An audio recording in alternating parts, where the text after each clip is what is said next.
Hello students, very good morning to one and all. आज का जो हमारा टॉपिक है वो है कुपोला फर्नेस। एक्चुअली में मैंने आपको इसके बारे में हम लोग पहले भी डिस्कस कर चुके थे, ठीक है ना। इस टॉपिक को मैंने आपके असाइनमेंट में दे रखा है।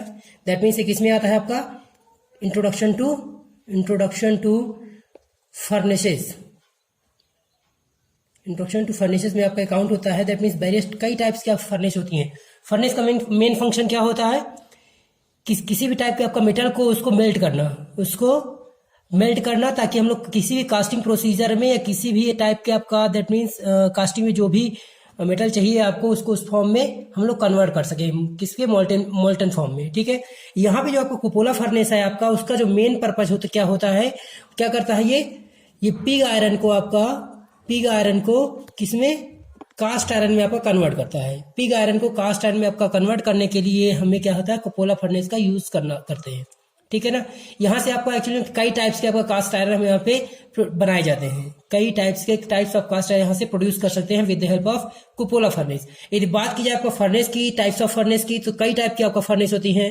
जैसे आपका कुपोला फर्नेस है, आपका ब्लास्ट फर्नेस है, ठीक है ना। तो फर्नेसेस कई, इंडक्शन फर्नेस है, ठीक है। तो फर्नेसेस कई तरह, क्रूसिबल फर्नेस है, ठीक है।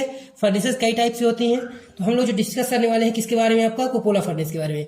ये एक सिलेंड्रिकल शेप में रहती है, ठीक है ना। आप देख पा रहे होंगे आपका सिलेंड्रिकल शेप में रहती है। इस यहाँ पे जो इसकी जो बेसिकली इसके डायमीटर की बात करूं मैं, तो ये आपका 1 से लेकर के 2 मीटर तक का इसका डायमीटर होता है, ठीक है। और जो हाइट होती है वो आपका इसके डायमीटर का आपका 3 to 5 टाइम्स होती है। फिर से रिपीट कर रहा हूं, इसका जो डायमीटर होता है 1 से लेकर के 2 मीटर क्या डायमीटर, ठीक है। और ये हाइट की बात करूं तो हाइट कितनी रहेगी आपका इसका 3 to 5 टाइम्स रहती है हाइट, ठीक है। ये जो आपका इसका जो आउटर सरफेस है वो आपका किससे बना होता है, स्टील से बना रहता है, जिसे हम लोग क्या बोलते हैं, शेल बोलते हैं। क्या बोलते हैं? शेल बोलते हैं। और इसके अंदर क्या होता है, हम लोग रिफ्रैक्टरी मटेरियल, दैट मीन्स आप देख पा रहे होंगे ब्रिक्स का यूज किया है हमने, ठीक है ना। तो इसके अंदर क्या होता है, आपका ब्रिक्स लगे रहते हैं, ठीक है। तो यहां से स्टार्ट करता हूं मैं नीचे से। ये जो आपका देख पा रहे होंगे, आपका ये लेग्स होती हैं जो किससे बने होते हैं, आपका कास्ट आयरन से बने होते हैं। फिर से बोल रहा हूं कि लेग हम लोग कास्ट आयरन से, किसी भी चीज का आप देखते होंगे कि हमेशा जब भी लेग की बात आती है तो किससे बनते हैं, ये कास्ट आयरन से। क्यों? क्योंकि कास्ट आयरन की टफनेस सबसे अच्छी होती है। That means shock absorbing capacity जो होती है वो कास्ट आयरन की सबसे बेस्ट होती है। इसलिए क्या होता है, यहाँ भी बेड जो है आपका, जो लेग है आपका वो कास्ट आयरन से बना होता है। इसके जस्ट ऊपर आप देख पा रहे होंगे यहाँ पे आपका ये सैंड बेड होता है, ठीक है ना। ये आपका सैंड बेड होता है। यहाँ पे साइड में आपका यहाँ पे गेट भी रहता है, जहां से आपका यहाँ दैट मीन्स यहाँ से किसी भी चीज का दैट मीन्स ऐश वगैरह हो गई या फिर आपका जो यहाँ पे सैंड पिट आप जो बिछाते हैं तो यहाँ पे वो चीज यहाँ से इंटेक भी करा सकते हैं। और वेस्ट मटेरियल यहाँ से आपका ना दैट मीन्स आपका राख वगैरह का बर्न होने के बाद यहाँ से आप इसको निकाल भी सकते हैं, ठीक है। तो यहाँ पे आपका डोर भी होता है, ठीक है। इसे क्या बोलते हैं, सैंड बेड। सैंड बेड के जस्ट ऊपर हम क्या करते हैं, चार्ज को इग्नाइट करने के लिए यहाँ पे क्या होते हैं हम लोग, वुड पार्टिकल हो गया, या फिर आपका जो पोलराइज्ड फॉर्म में जो कोल होता है उसको यहाँ पे हम लोग क्या करते हैं, रखते हैं, ताकि हम बाहर से इसको आपका इजीली इग्नाइट कर सके, ठीक है। क्लियर है। इसके बाद देख पा रहे होंगे यहाँ पे यहाँ पे ये जो है आपका, ये एक होल दिख रहा है आपका, इसे बोलते हैं टैपिंग होल। टैपिंग होल क्या होता है, जो भी आपका मोल्टेन मेटल है, दैट मीन जो भी मोल्टेन मेटल है आपका, वो क्या होगा, यहाँ पे जो मोल्टेड स्टेट में आता है तो यहां से इसको हम लोग क्या करते हैं, आपका बाहर निकाल सकते हैं। इसे बोलते हैं टैपिंग होल, ठीक है। क्लियर है। ये मोल्टेड आयरन होता है, वो टैपिंग होल से आपका बाहर निकालता है।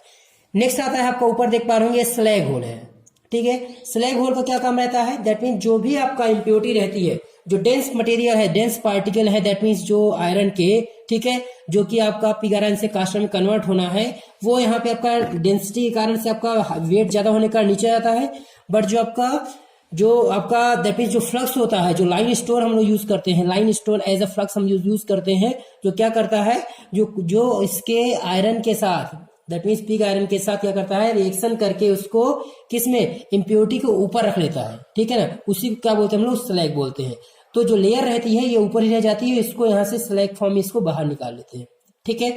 इसके बाद आप देख पा रहे होंगे यहाँ पे ये आपका जो दिख रहा है ये एयर पाइप है, ये क्या है आपका एयर पाइप है, जो क्या करते हैं यहाँ पे ऑक्सीजन को हम लोग क्या करते हैं यहाँ से ऑक्सीजन को अंदर भेजते हैं, ताकि आपका जो भी आपका फ्यूल है उसकी बर्निंग अच्छे तरीके से हो सके। ठीक है, यहाँ पे देख पा रहे होंगे ये ट्यूअर्स लगे हुए हैं। ट्यूअर्स मतलब सर्कमफरेंस में हम लोग क्या बोलते हैं, ट्यूअर्स लगाए जाते हैं, ताकि प्रॉपर आपका यहाँ पे विंड बेल्ट की सहायता से, विंड बेल्ट की हेल्प से आपका ट्यूअर्स की सहायता से प्रॉपर ऑक्सीजन की दैट मीन प्रॉपर एयर आपका अंदर जा सके। इसके ऊपर होता है, आप यहाँ पे देख पा रहे होंगे, ये है आपका चार्जिंग डोर। चार्जिंग डोर जहां पे हम लोग चार्ज का इंटेक कराते हैं, ठीक है ना, चार्ज का जहां पे हम लोग इंटेक कराते हैं, मतलब जहां पे चार्ज की हम लोग फीडिंग कराते हैं। और चार्ज के रूप में क्या क्या होता है, दैट मीन पिग आयरन तो रहेगा ही रहेगा, जिसे हमें कास्टर में कन्वर्ट करना है। पिग आयरन रहता है आपका, कोक रहेगा, दैट मीन्स कोक जो आपका फ्यूल, जो यहाँ पे फ्यूल का काम करता है, यही तो बर्न करता है। पिग आयरन हो गया, कोक हो गया, पिग आयरन का स्क्रैप्स आयरन भी बोल सकते हो, ठीक है। और लाइन स्टोन, लाइन स्टोन क्या होता है, यहाँ पे फ्लक्स की तरह हम लोग ट्रीट करते हैं, फ्लक्स जो रहता है आपका वो लाइन स्टोन यूज करते हैं। और यहाँ पे क्या होता है, layer by layer, that mean सबसे नीचे क्या हम लोग फीडिंग करा रहे हैं, मान लिया सबसे पहले जो आएगा क्या रहेगा, यहाँ पे सबसे पहले क्या आता है, कोक आता है। कोक आता है क्योंकि उसकी बर्निंग होनी है, जब वो आपका फ्यूल बर्न होगा तो जस्ट उसके ऊपर क्या रहता है, हम लोग क्या करते हैं, पिग आयरन को रखते हैं। और पिग आयरन के बाद क्या रखते हैं हम लोग, लाइन स्टोन को रखते हैं, दैट मीन्स फ्लक्स को रखते हैं। फिर से आगे आप फिर से लेयर आगे जाएंगे तो फिर से कोक आएगा, दैट मीन्स कोक के रूप में क्या यूज कर रहे हैं हम, कोक हो गया। और कोक के बाद फिर से pig iron, then line stone, फिर कोक, फिर then pig iron, then line, that means layer by layer हम इसको यहाँ पे रखते हैं। ठीक है, तो इस तरीके से आपका इसको रखा जाता है। क्लियर, फ्लक्स का काम आपको पता है ना, दैट मीन्स इम्प्योरिटी को हटा करके, दैट मीन्स जो लाइन स्टोन रहेगा वो क्या होगा, आयरन के साथ यहाँ पे रिएक्शन करके क्या करेगा, किस क्या बोलते हैं आपका, दैट मीन्स स्लैग बना लेगा। और जो स्लैग है आपको इस स्लैग होल से हम लोग इसको बाहर निकाल लेते हैं, दैट मीन्स लाइट इम्प्योरिटी आपको ऊपर रह जाती है, जिसको हम लोग यहाँ से बाहर निकाल लेते हैं। ठीक है, इसके बाद आता है तो सबसे ऊपर जो रहता है, इसको बोलते हैं हम लोग क्या, स्पार्क अरेस्टर बोलते हैं। स्पार्क अरेस्टर क्या होता है, दैट मीन्स जो भी आपका कुछ बर्निंग पार्टिकल्स हैं वो आपका बाहर जाके इन्वायरमेंट को आपका हिजार्ड दैट मीन्स नुकसान न करे, तो इसके लिए क्या होगा, यहाँ से स्पार्क अरेस्टर इसको कुछ रोक लेता है, और जो भी आपका फ्लू गैसेज है, वेस्ट गैसेज, वो साइड से आपका निकल जाती है। ठीक है, ये काम होता है आपका स्पार्क अरेस्टर का। क्लियर है यहाँ तक। अब हम बात कर लेते हैं कुछ जोन की। ठीक है, जोन की बात कर लेते हैं। तो सबसे नीचे आता है आपका यहाँ पे ये लेग के ऊपर से लेकर के यहाँ तक, दैट मीन्स यहाँ पे आप देखते होंगे, सॉरी यहाँ से क्या बोलते हैं, जो आपका जो टैपिंग होल है, टैपिंग होल से आपका ट्यूअर्स के नीचे तक का जो जोन होता है उसको बोलते हैं well zone, WELL, well zone, यानी वेल यानी कि एक तरह का कह सकते हो आपका कुआं। ठीक है, दैट मीन्स मोल्टेन मेटल आपका यही फिल रहता है, भरा रहता है, इसलिए इसको बोलते हैं well, that mean well zone हो गया। ठीक है, इसके जस्ट जो ऊपर आता है आपका वो क्या रहता है, आपका ट्यूअर्स रहता है, that means tuyeres zone, that means यहाँ पे ट्यूअर्स लगाए रहते हैं आपका, जहां से प्रॉपर आपका एयर आपका यहाँ पे प्रॉपर फीड कराई जाती है। ठीक है, नेक्स्ट आता है आपका इसके ट्यूअर्स जोन के जस्ट ऊपर आता है कंबस्टन जोन, दैट मीन्स यहाँ पे आपका चार्ज की दैट मीन्स बर्निंग होती है आपका अच्छे से, तो इस कारण से इसको कंबस्टन जोन हो जाता है। ठीक है, कंबस्टन जोन को आपका ऑक्सीडाइजिंग जोन भी बोलते हैं। ऑक्सीडाइजिंग जोन क्यों बोलते हैं, क्योंकि यहाँ पे जो कार्बन रहता है आपका, जो आपका कोक में जो कार्बन है वो ऑक्सीजन के साथ मिल करके आपका यहाँ पे CO2 बनाता है, प्लस आपका हीट जनरेट करता है, और यही हीट क्या होती है, फिर क्या होता है, पिग आयरन को मेल्ट करने में आपका हेल्प करती है। ठीक है, यहाँ पे आपका कार्बन के साथ मैग्नीज भी रहता है, तो मैग्नीज आपका ऑक्सीजन के साथ मिलकर MnO2 बनाता है, प्लस हीट आपका लिबरेट करता है। सिमिलरली सिलिकॉन जो रहता है वो भी आपका ऑक्सीजन के साथ मिलकर के SiO2 बनाता है, सिलिकॉन ऑक्साइड बनाता है, और हीट आपका लिबरेट करता है। जो बात ये जो हीट आपका यहाँ से रिलीज होती है वही क्या करती है, आपका यहाँ पे जो पिग आयरन है उसको मेल्ट करती है। क्लियर है। कंबस्टन जोन के बाद दैट मीन ऑक्सीडाइजिंग जोन के बाद जस्ट ऊपर आता है आपका रिड्यूसिंग जोन। रिड्यूसिंग जोन आपका नाम से लग रहा है, रिड्यूसिंग मीन्स जहां पे आपको कुछ न किसी न चीज की आपको कमी होती है। तो यहाँ पे जो कमी हो रही है, यहाँ पे जो डिक्रीजिंग ऑर्डर आपका है, जो डिक्रीज कर रहा हो, क्या कर रहा है, आपका टेम्परेचर डिक्रीज कर रहा है। ठीक है, क्यों, कैसे हो रहा है ये, क्योंकि जो यहाँ से जो कार्बन डाइऑक्साइड आपको मिलती है आपका, वो जो CO2 है वो नेक्स्ट लेवल में ऊपर ही आपका CO2 क्या करे, जो CO2 यहाँ से निकली तो ऊपर से आपका फिर से कोक आ रहा है, तो कोक के कार्बन से क्या करेगा, यहाँ पे कोक के कार्बन से ये मिक्स रिएक्शन करके कार्बन मोनोऑक्साइड बनाता है। क्या बोलता है, 2CO, that means carbon monoxide बनाता है।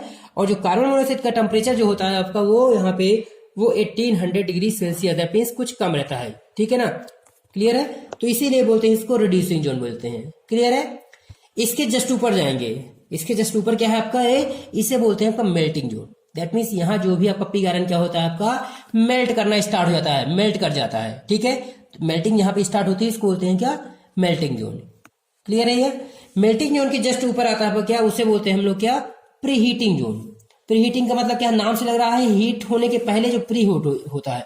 दैट मीन जैसे ही यहाँ का टेम्परेचर नो डाउट आपका काफी ज्यादा है, लेकिन जैसे ही चार्ज का आप इंटेक कराते हैं, ठीक है ना, तो चार्ज के इंटेक साथ नो डाउट आपका कोक भी है, आपका कोक भी है, दैट मीन और स्क्रैप आयरन भी है, दैट मीन पिग आयरन भी है, और लाइन स्टोन भी है, दैट मीन फ्लक्स भी है। ठीक है, तो जैसे ही इन तीनों की आप एंट्री कराते हैं तो यहाँ पे आपका ये इसे थोड़ा थोड़ा करके आपका ये हीटअप हो जाता है। दैट मीन मेन बर्निंग के पहले, मेन आपका कंबस्टन जोन पहले से पहले पहुंचने से पहले क्या करता है आपका ये हीटिंग इसकी हो जाती है, तो इसे बोलते हैं आपका प्री हीट जोन। ठीक है, इसके बाद आता है जस्ट ऊपर, इसको बोलते हैं स्टैक जोन। यहां से लेकर के आपका इसको बोलते हैं स्टैक जोन। स्टैक जोन में क्या होता है, जो भी आपका दैट मीन्स आपका कह सकते हैं फ्लू गैसेज हैं, ठीक है, या कुछ बर्निंग पार्टिकल्स हैं, ये आपका ऊपर बढ़ते हैं स्पार्क अरेस्टर के थ्रू। इसको आपका दैट मीन एज ऑब्स्टेकल, यहाँ पे स्पार्क अरेस्टर जो होता है यहाँ पे एज ऑब्स्टेकल यहाँ पे वर्क करता है, जो क्या करता है इसके बर्निंग पार्टिकल्स को आपका इन्वायरमेंट में जाने से रोकता है, और जो स्मोक रहती है आपका, जो धुआं है आपका, वो यहाँ से